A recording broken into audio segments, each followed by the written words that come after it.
구원파를 이단이라고 정죄한 한국의 대다수 스스로 정통이라고 주장하는 교단의 목사들의 복음 선포가 사실상 구원파 신학이에요.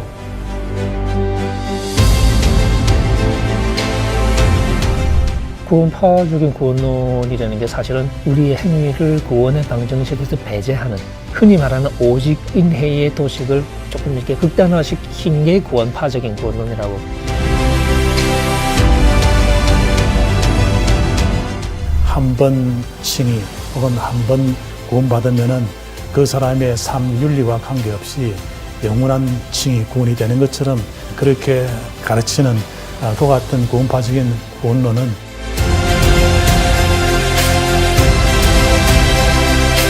Salvation is something that changes you, and that means that you cannot, in effect, stay as you were.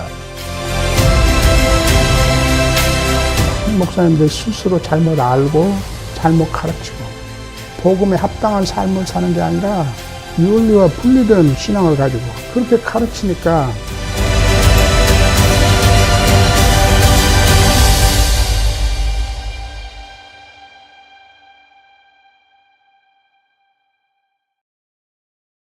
현대교회가 안고 있는 참 큰 고민거리가 하나 있습니다. 그것은 구원 인플레 현상입니다. 구원 인플레이션 현상이에요. 인플레가 뭔지 아시잖아요? 돈을 많이 찍어내면 나중엔 돈 가치가 없어져 인플레가 되잖아요. 교회에서 말이죠, 구원을 너무 손쉽게 이야기하는 거예요. 당신 예수 믿습니까? 믿습니다. 당신 구원받았군요. 막 너무너무 쉽게 이야기하는 거예요. 입으로는 예수 믿는다고 하지만 실제 그 내면에 진정한 변화가 있는 사람인가를 체크를 하지 않아요. 정말로 과거의 죄를 다 주님 앞에 회개하고 새 삶을 시작했는지에 대한 증거를 정확하게 점검하지를 않아요. 그저 입으로 예수 믿는다 하고 교회만 열심히 다니면 다 잘 믿는 사람인 줄 알고 당신 구원의 확신이 없으면 당신은 믿음이 그만큼 잘못된 것입니다. 그러므로 구원의 확신을 가지십시오 하고 억지로 구원의 확신까지 강요하는 이상한 상황이 되어버렸어요. 기독교의 구원, 기독교의 은혜를 너무 쉽게 받는 것으로 착각하기 때문에 자기가 신앙이 좋고 반드시 구원받는다고 믿고 있는 사람들이 점점 많아지는데 그 가운데는 착각에 빠진 사람들이 한두 명이 아니라 그 말이에요. 교수님께서 네. 행위 없는 구원, 퀘스천 마크, 네. 물음표. 예. 물음표 제목으로 책을 쓰셨는데 제목 자체가 주는 그 뉘앙스는 행위 없는 구원이 가능한가라는 질문인 것처럼 보입니다. 제목으로 뭔가 전달하시고 싶으신 메시지가 있으셨던 것 같은데 혹시 그 부분에 대해서 말씀해 주실 수 있는지요? 아마 이렇게 제목을 읽는 분들은 다 바로 느끼시지 않을까요? 행위 없는 구원하고 이렇게 느낌표를 찍는 분위기 속에서 이제 그 느낌표 대신에 물음표를 찍어서 행위 없는 구원? 하고 이제 질문을 제기하는 거죠. 이제 그 생각을 이제 뒤집어서 다시 좀 그 문제를 좀 헤집어 보자 하는 그런 이야기니까 좀 통적으로 많은 사람이 복음의 요체라고 생각했던 우리의 행위가 아니라 하나님의 은혜로 혹은 믿음으로라고 말했던 그 도식이 피상적으로 잘못 이해되어 있다는 사실을 얘기하고 싶었던. 그래서 좀 투박한 면에서 부정적으로 말하자면 행위가 없는 구원은 성경에서 이렇게 말하고 있지 않다 하는 이야기를 이렇게 출발점으로 삼은 것이고요. 제목이 이제 그런 건데 사실은 거기서 출발해서 결국 성경이 말하는 구원이라는 것은 행위가 없이 그냥 오직 믿음으로 하는 그런 방식으로 선포되는 게 아니라 우리의 순종을 요구하는데 근데 그것이 결국은 우리로 하여금 그 구원의 길을 가게 만드시는 하나님의 능력을 선포하는 것이다 하는 얘기를 이제 하고 싶었던 거죠. 근데 우리가 행위 없는 애 너무 꽂히니까 하나님의 능력으로서의 구원이라는 그 소위 그 긍정적인 측면을 이게 놓치게 되는 거죠. 그러니까 그 복음의 요체를 오히려 놓치게 되는 그런 아쉬운 상황. 그래서 이제 그런 것들에 대한 질문을 제기하는 셈이죠. 소위 오직 믿음이라는 이 말을 잘못 이해해서 순종과 행위를 배제하는 그런 믿음인 것처럼 그래서 순종과 행위를 배제하는 칭의 구원을 이야기하는 것이 곧 성경 자체의 가르침 혹은 종교 교육자들의 가르침을 따르는 것이다 라고 잘못 생각하는 경우는 분명히 있다고 봅니다. 그래서 그것은 시정되어야 되겠죠. 근데 교수님도 아시다시피 한국 교회 상황에서 사실 이런 그 민감한 주제를 다룬다는 것은 굉장한 논쟁을 불러일으킬 수밖에 없는 것을 아실 텐데도 이 책을 쓰시게 된 어떤 동기나 이유가 있으신지요? 일단은 그래야 되겠다는 생각 때문이겠죠. 그러니까 파장이 클 거라는 예상은 뭐 저도 원래 이제 이 장로교 보수적인 장로교 교단에서 자라났기 때문에 충분히 이제 예상을 하는 바인데 이런 책을 쓰게 된 어떤 개인적인 동기라고 그럴까, 경험적인 동기라고 그럴까요? 그런 것들은 어릴 때부터 제가 겪어왔던 교회 생활에 대한 질문이겠죠. 그러니까 교회에서 배운 복음, 그다음에 교회에서 경험하는 실제 신앙생활의 어떤 그 모습, 그런 것들이 많은 질문을 갖게 만들죠. 그러니까 이건 아닌데 하는 그 배운 것을 교회 스스로가 배반하는 경험들을 자꾸 하면서, 그러니까 교회가 실천하지 않는 복음을 이렇게 자꾸 이제 목격을 하는 거죠. 그러면서 이건 뭐지 하는 질문을 던지게 되는 거죠. 그러면서 이제 제 개인적으로 이제 성경을 읽을 때 자꾸 그 질문을 염두에 두고 읽게 되고, 그러다가 이제 제가 신학 공부를 하면서 이제 아예 결과적으로는 성서학을, 특히 또 이제 신약을 전공하게 됐고, 더 나가서는 이제 박사과정 때는 바울 서신을 이제 공부를 하게 됐는데, 읽으면서 제 나름대로 질문을 계속 던지면서 읽는 거죠. 읽으면서 통상적으로 들어왔던 답변이 적어도 제가 느끼기에는 설득력이 없다고 느껴지는 거예요. 왜 그러냐면 논리적이지가 않아요. 앞뒤가 안 맞아요. 그러니까 애초에 논리를 무시하고 선문답을 하는 건 모르겠는데 논리를 끌고 가다가 결정적인 대목에서 논리를 포기하는 느낌? 그래서 저는 기존의 패러다임은 뭔가 근본적인 문제가 있다는 생각을 하게 되고, 제가 이제 텍스트, 갈라디아서로 논문을 썼으니까 읽으면서는 이건 아니다 하고, 이제 전통적인 생각도 그렇고 다른 학자들의 생각에 조금 이제 질문을 자꾸 갖게 되는 거죠. 그래서 제 나름대로 일관성 있는 읽기를 하려고 애를 썼었고, 그렇게 해서 정리를 해나가고, 그건 이제 뭐 바울 신학 전체에 대해서 이제 나름의 그런 고민들을 해보는 거죠. 그러면서 이제 제 나름대로 하나의 시각을 갖게 되고, 그것을 이제 표현하려고 하게 되고, 그 이제 첫 번째 표현이 이제 행위 없는 구원 하는 이 책인데, 결국 거기서 성경이 말하는 어떤 구원의 비전은 뒷짐지고 소위 하늘나라 가는 그런 그림을 그리는 게 아니라 죄인을 불러서 회개케 하시는, 그래서 우리를 새롭게 하시는, 그래서 구원의 길을 가게 만들어 주시는 하나님의 능력에 관한 것이다. 이제 그 얘기를 해야 되겠구나. 그렇게 이제 실제로 막상 하면서 보니까 이게 결국 한국 교회에서는 제 나름대로 이게 제가 좀 감당해야 될 몫이 아닌가 하는 생각이 드는 거죠. 그래서 불편함에도 불구하고 또 여기저기 좀 불려다니기도 하고, 저 이제 검증한다고. 그래서 또 굉장히 심리적인 부담도 많아지게 되고, 또 실제로 인간관계가 달라지는 그런 좀 약간 아픔이라면 아픔도 있고요. 왜냐면 이제 어릴 때 저하고 관계가 깊었던 분들이 이제 제 생각의 변화를 못마땅해 하면서 좀 이제 이상해지는 그런 경우들도 생기고, 그리고 이제 교단적으로도 사실은 제가 자랐던 교단, 고신교단인데, 고신교단에서는 저를 반가워하지 않죠.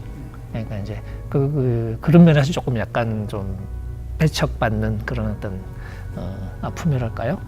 저 혼자 개인적으로는 그런 것들도 있지만, 그럼에도 불구하고 결국 이 이야기는 결국은 내가 이 역할은 내가 감당해야 될 몫인가 보다. 그렇게 이제 시간이 지날수록 조금 선명하게 느끼게 됐던 것 같아요. 그래서 불편함이 있는 건 알지만 안 할 수는 없으니까. 네. 교수님 책 네. 48페이지에 오늘날 어떤 설교자가 나서서 네. 구원을 얻으려면 올바른 행실을 보여야 한다고 가르친다면 대부분의 사람들은 그를 행위 구원론자라고 비난할 것이다. 네. 만약 그런 피상적인 판단을 마태복음과 야고보서에 적용한다면 마태복음에 소개된 예수와 그의 육신의 동생 야고보는 모두 명백한 행위 구원론자들이다 라고 말씀을 하셨는데, 네. 이거를 좀 더 풀어서 설명해 주시면 감사하겠습니다. 그러니까 우리가 구원에 이르는데 행위가 필요하다. 그러니까 행위로 구원 얻는다는 표현까지 안 가고요. 네.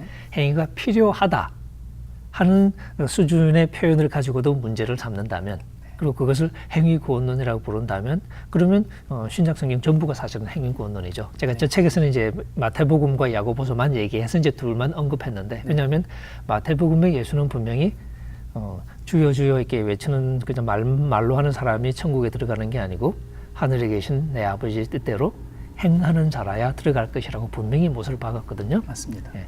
주기도문서는 그 은혜의 논리까지 뒤집어 버리죠. 네. 우리가 먼저 용서해야 네. 하늘 아버지가 용서해 주신다고 가르치시고, 그 다음에 주기도문 할 때도 먼저 용서하고 나서, 그래서 우리가 우리에게 죄 지은 자를 사하여 준 것 같이 우리 죄를 사하여 주십시오 하고 기도하도록 가르쳤단 말이죠. 그렇습니다. 그러니까 그렇게까지 이렇게 하시는 거죠. 네. 야고보서는 사실 말할 것도 없잖아요. 야고보서는 사실은 표현이 굉장히 세요. 왜냐하면 사람이 행위로 의롭다 하심을 얻는다고 분명히 얘기하거든요. 네, 믿음만 가지고 되는 게 아니다 하는 거죠. 네. 근데 그거 읽고 아무도 시비를 안 걸어요. 네. 제가 이제 그 우스갯소리로, 근데 왜 내가 하는 얘기 가지고 쉽게 시비를 거냐. 난 야고보처럼 세게도 얘기 안 했는데 난 행위로 의롭다 하심 받는 얘기 한 적도 없다. 근데 왜 나한테는 그러냐. 야고보는 그냥 냅두고. 그랬더니 옆에 누가 웃으면서, 그러니까 너도 이렇게 억울하면 출세해. 성경책이니까 안 건드리지. 그런 얘기를 하는데, 논리적으로 사실은 우리가 이렇게 이중 플레이를 하는 거죠. 네. 이중 플레이를 하는 게 어디서 드러나냐면, 저한테 하도 뭐라 그러니까 네. 제가 이렇게, 근데 칼빈도 되게 센 얘기 하잖아요. 칼빈의 그 기독교 강의에 보면 우리가 이렇게 행위로 의롭다 하심 받는 것도 아니고 행위 없이 의롭다 하심 받는 것도 아니라는 얘기가 나오거든요. 네. 그 구절을 제가 언급을 해요. 칼빈이 했다고 얘기 안 하고. 그러니까 내 것처럼 하는 거죠. 그러니까. 그러면 당연히 시비를 걸죠. 거봐, 권정경도 이상한 소리 한다. 그러면 이제 어떤 때는 그냥 조용히 넘어가기도 하고, 어떤 때는 그거 칼빈이 한 얘기다 하고 밝혀주기도 해요. 그러면 되게 이제 이상한 상황이 발생하는 거죠. 칼빈을 이렇게 신봉하는 분들이 이제 저를 막 비난했다가 그 칼빈 얘기라고 얘기하니까, 그러니까 그것조차도 받아들일 준비가 안 돼 있는 상황인 거죠. 이제 요는 순종은 구원에 필요하다. 이것은 신약 어디를 펴도 우리가 피할 수 없는. 그거는 사실은 하나님이시라면 우리가 피할 수 없는 가장 근본적인 신념이죠. 근데 우리가 복음을 잘못 배워서, 복음을 잘못 배우니까 버릇이 나빠진 거죠. 그래서 창조주 하나님 앞에서 피조물은 우리가 도덕적인 책임조차도 피할 수 있다고 착각을 한 거죠. 그것이 또 이렇게 복음이라고 오해를 한 거죠. 그 교수님 이런 표현을 쓰셨는데, 그 구원파적 구원론에 함몰된 한국교회다, 그런 표현에서 구원파적 구원론이 무엇이고, 그럼 한국교회가 가르치는 구원론에 어떤 문제가 있는지 혹시 말씀해 주실 수 있으신지. 구원파적인 구원론이라는 게 사실은 우리의 행위를 구원의 방정식에서 배제하는, 흔히 말하는 오직인해의 도식을 조금 이렇게 극단화시킨 게 구원파적인 구원론이라고 그냥 우리가 통상적으로, 제가 아주 엄밀하게 쓴 표현은 아니에요. 네. 약간은 이제 좀 통속적인 그런 어떤 의미로 이렇게 쓴 표현인데, 한국교회 구원론이 상당 부분 그런 견해에 많이 좌우되죠. 예를 들어서 유명한 한 목사님의 설교집에 사람을 1000명을 죽여도 구원에서 떨어지지 않는다. 일단 선택받은 사람은. 이런 햇소리가 나와요. 그게 아멘 하고 받아들여지는 분위기인 거죠. 아주 유명한 교회 얘기입니다. 네. 그게 한국교회 구원론이라면 그건 구원파에 못지않은. 그게 그런 교회뿐만 아니라 이제 뭐 제 제자 중에 하나도 오늘 와서 저한테 교수님 지난 주일날 우리 목사님 어떻게 설교했는지 아세요? 그러면서 똑같은 얘기를 하는 거예요. 하나님의 부르심 받은 사람은 무슨 짓을 해도 구원에서 떨어지지 않는다. 살인을 해봐라. 구원에서 떨어지나 안 된다. 왜? 하나님 불렀으니까. 그렇게 설교를 했대요. 그래서 제가 교회 옮겨라. 그렇게 얘기를 했는데. 잘하신 것 같습니다. 근데 그게 통한다는 얘기예요. 그게 통하는 수준의 구원론을 우리가 가지고 있다는 얘기죠. 구원파고 뭐 다를 게 없는 거죠. 그렇게 되면. 사실 조금 전에 김세인 교수님은 거기에 대해서 뭐라고 말씀하시냐면, 대다수의 한국 교회가 구원파적인 구원론을 가르치고 있다. 네, 맞습니다. 네. 네. 구원파를 이단이라고 정죄한 한국의 대다수 스스로 정통이라고 주장하는 교단의 목사들의 복음 선포가 사실상 구원파 신학이에요. 왜곡된 구원론이라고 예. 이야기하시더라고요. 그렇죠. 네. 값싼 구원론. 윤리 없는 칭의론, 심각한 논리 아닙니까? 그래서 알다시피 보네프 같은 사람은 독일에서 2차 대전 전후에서 대다수의 그리스도인들이 어떻게 히틀러 같은 그런 나치 체제를 지지하고 다 그리스도인을 하는데 도덕 없는, 윤리 없는 기독교, 은혜로만 믿음으로만 의인된다는 교리가 얼마나 우리 신앙을 왜곡하고 우리 영성을 왜곡하고 우리의 기독교 삶을 왜곡하나. 그래서 그 보네프가 뭐라고 유명한 말을 했어요? 하나님 은혜를 싸구려 은혜로 전락시켰다. 아무 효과가 없는, 아무 그 힘이 없는, 우리를 새로운 사람 만들고 의인으로 만드는 힘이 없는, 또 그 말로 빌리게 그나데, 영어로 cheap grace, 싸구려 은혜, 아무 쓸모없는 은혜 만들어버렸다. 이런 게 심각한 신학 논쟁이고 우리의 신앙을 왜곡하고. 윤리성이 결여된 값싼 구원론, 잘못된 구원론 이해는 이미 보네프가 상당히 강하게 반대를 하고, 보네프는 분명하게 제도들을 가르치면서 이 값싼 이 구원론이 기독교의 정체성에 상당하게 해악이 된다는 것을 이미 지적을 했어요. 그런데 알다시피 이게 전 세계적인 현상이거든요. 개신교 현상. 그러니까 아까 이야기한 대로 지난 100년 이상을 서구에서도 이런 논쟁이 벌어졌다고. 근데 한국의 이 논쟁이 또 더 심각해진 게 최근에 세월호를 겪으면서 구원파 신학이 하나님 은혜를 싸구려로 전락시키는 법정적 범주로만 해석하는 칭의론의 극단적인 표현이에요. 그런데 내가 이 책에서 여러 번 지적하는 게 구원파를 이단이라고 정죄한 한국의 대다수 스스로 정통이라고 주장하는 교단의 목사들의 복음 선포가 사실상 구원파 신학이에요. 우리가 복음을 받아들이고 그리스도를 믿을 때에 한번 영원히 효과 있는 칭의, 의인이라 칭함 받아버렸다. 그래서 우리가 구원의 확신을 가질 수 있다. 우리 목사들의, 우리 성도들에게 이 구원의 확신 가지라고 얼마나 강조합니까?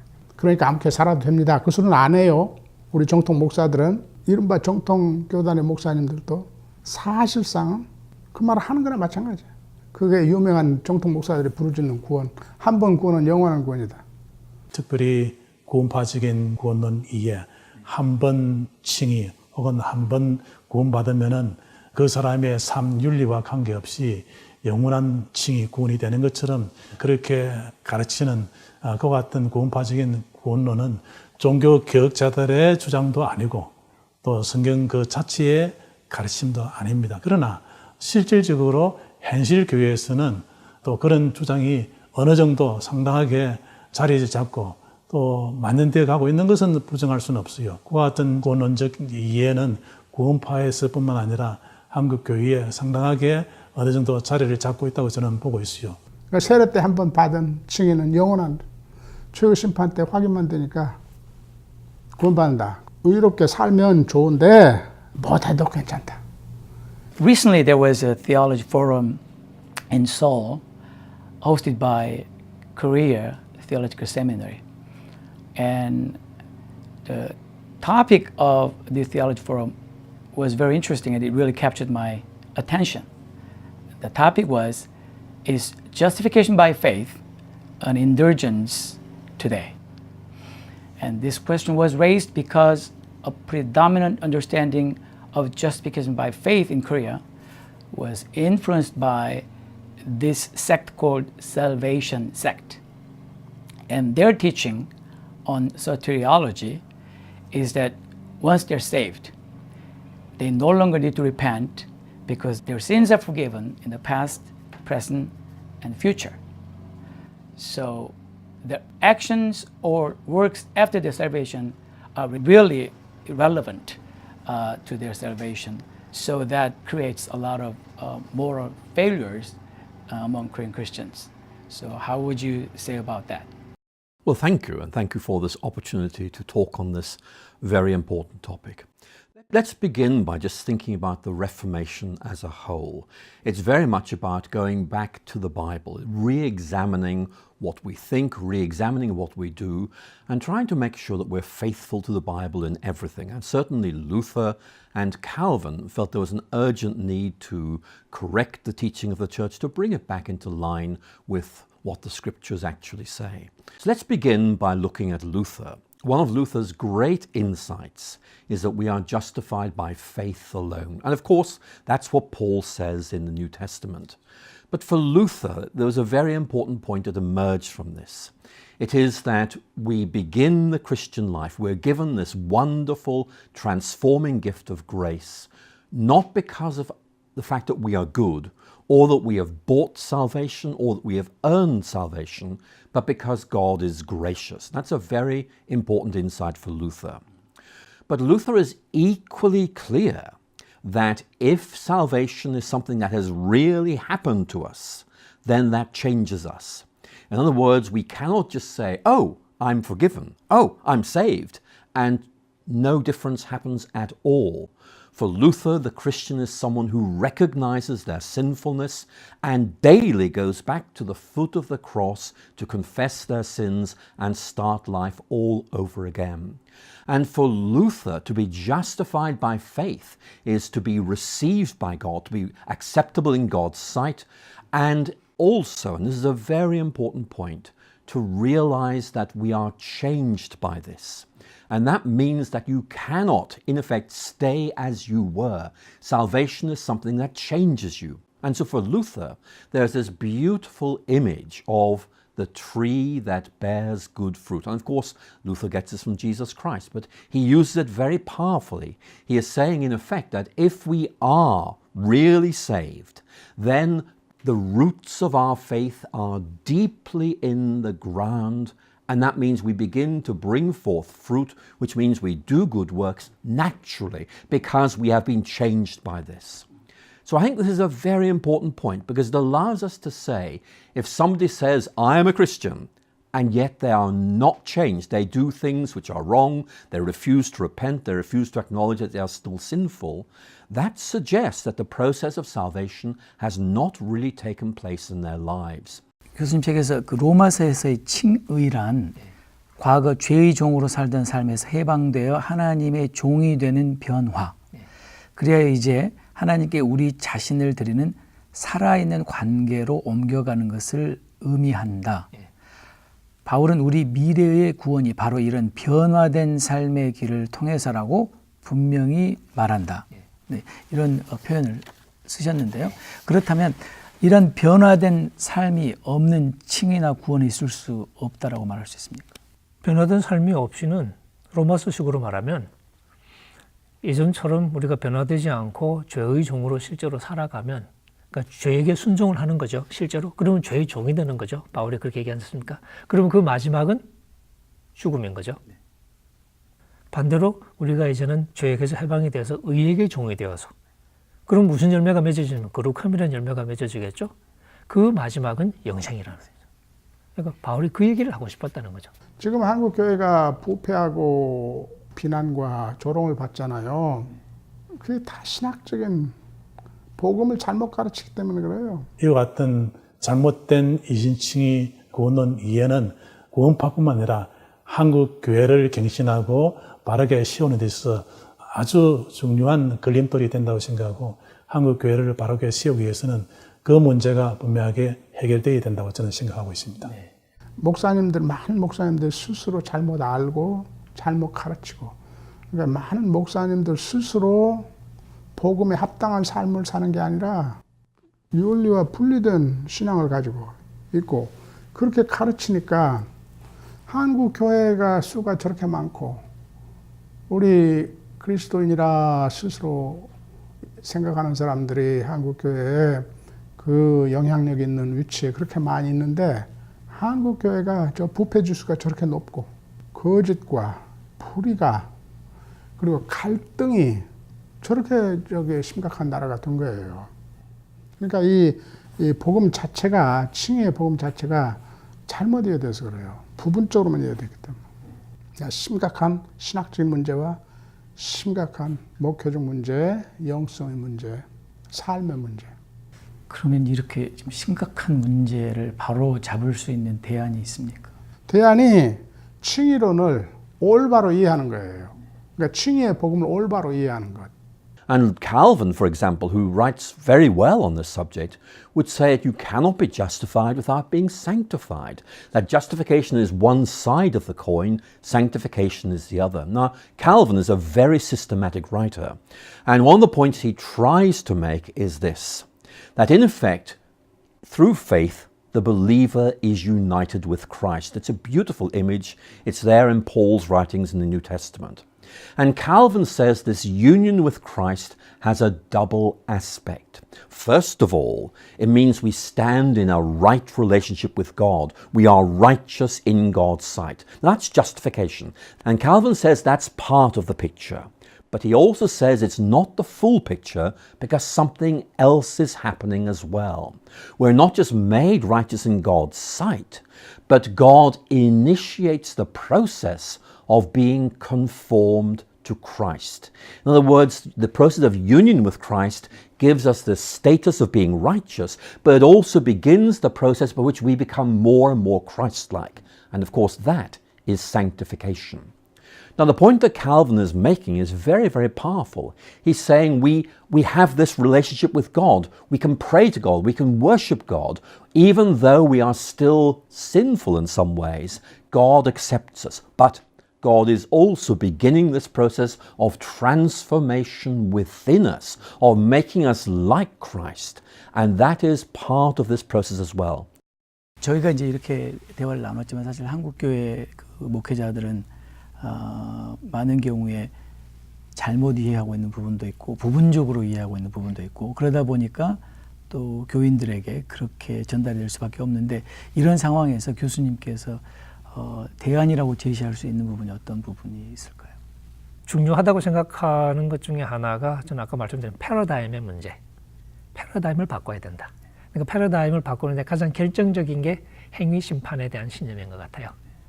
행위 심판 사상을 일단 수용할 수 있는 준비가 될 때, 그 다음에 그 전제하에서 복음이 무엇인가를 다시 물을 때 비로소 우리를 구원해내게 하는 하나님의 능력으로서의 복음에 눈을 뜨게 될 것이다.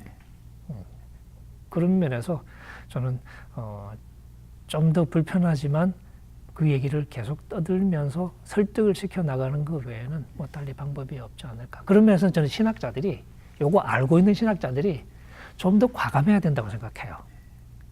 사실은 좀 섭섭해요, 저는 그래서. 다 알면서. 그러니까 나랑 똑같은 생각을 어떤 면에서 하고 있거든요. 말을 안 해요. 왜 말을 안 하죠? 잘리니까. 물론 이해가 안 가는 건 아닌데 그 부분에서 좀 더 과감해야 되지 않냐 이거죠. 에스겔의 파수꾼처럼. 하나님 경고하잖아요.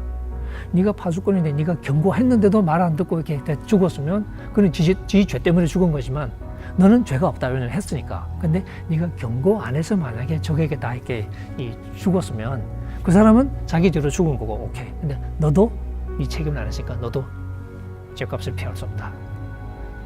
저는 많은 신학자들이 오늘 한국 교회를 살아가는 신학자들이 그런 하나님의 심판을 받지 않을까? 좀 이렇게 동종업계에 있는 분들한테 좀 굉장히 부담스러운 얘기인데 사실은 그런 생각이 들 때가 있어요. 좀 더 목소리를 높였으면 좋겠다 하는 거죠.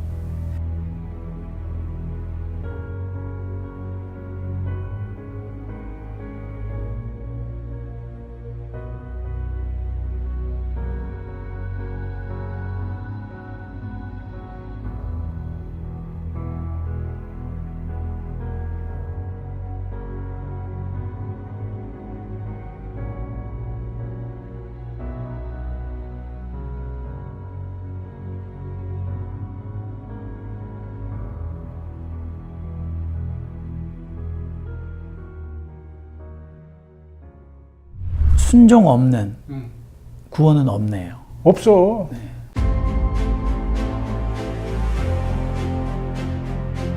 한국 교회가 부패 지수가 저렇게 높고 거짓과 불의가 그리고 갈등이 저렇게 심각한 나라가 된 거예요. 칭의의 복음 자체가 잘못 이어져서 그래요. 심각한 신학적인 문제와 심각한 목회적 문제, 영성의 문제, 삶의 문제. 대안이 칭의론을 올바로 이해하는 거예요. 그러니까 칭의의 복음을 올바로 이해하는 거예요. 바울이 그러니까 믿음이라고 말할 때 그것은 행위가 없이 믿음으로라는 의미가 아니었다는 거죠. 바울이 근본적으로 전제하고 있는 게 바로 구약에서도 그렇고 뭐 중간기 유대교도 마찬가지지만 신약 전체적으로 하나님은 우리의 행위를 요구하신다는 거죠. 우리는 순종해야 된다는 거예요.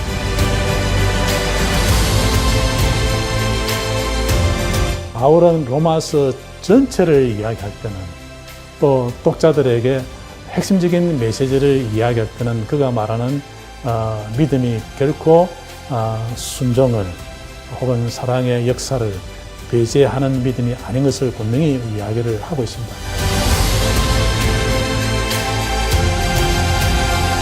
When God saves a person, it makes a difference in your life.